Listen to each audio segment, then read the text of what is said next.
last night, two of my students were insanely kind and generous to give me and my family amazing tickets to see Hamilton.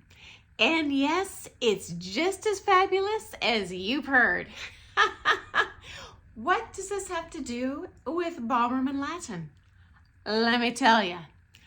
Okay, performing, competing, these are straight up, just like performing on stage, okay?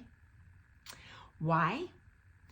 Your judges, your audience, they are looking at you from a distance.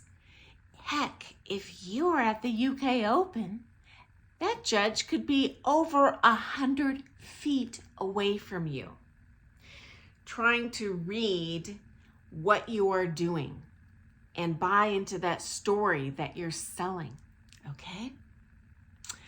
It's not like a television camera that's right up in your face where you can say something normally and people understand.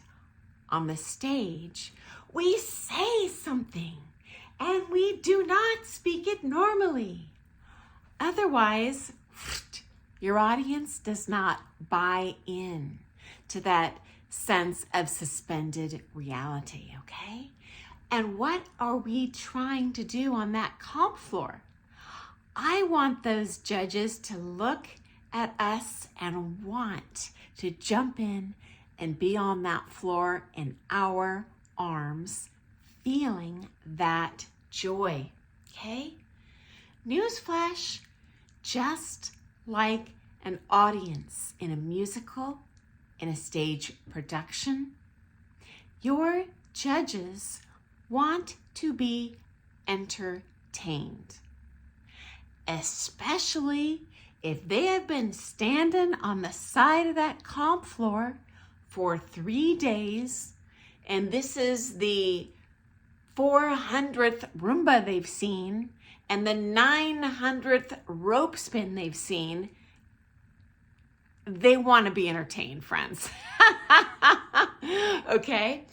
And the challenge in dance sport, particularly syllabus, is that we are all reading the same script, okay?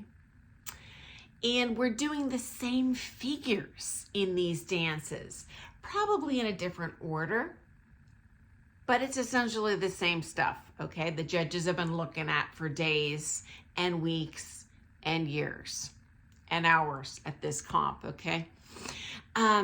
So when you're watching Hamilton, okay, actor number 1 says their line normally, raise a glass to freedom. Actor number 2 gives an over-the-top line reading with exaggerated, definitive words and posture and facial expression. Raise a glass to freedom. Okay, now your audience is like, oh, I want to hear more about your story.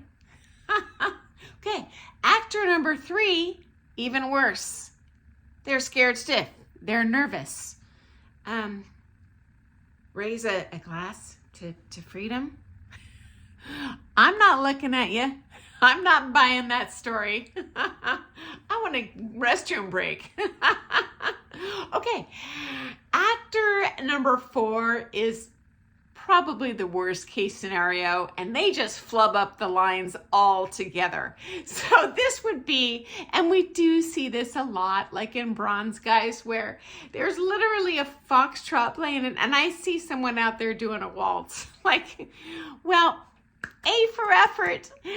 The good news is you are on the dance sport floor with commensurately experienced actors, so to speak. So you know what? If you totally boff your heels and toes, guarantee that's what the other bronze dancers are doing as well. And you just need to do your best, okay? But I'll tell you what, it's going to be a lot better if you buff your lines, but you do it with exaggerated expression and confidence.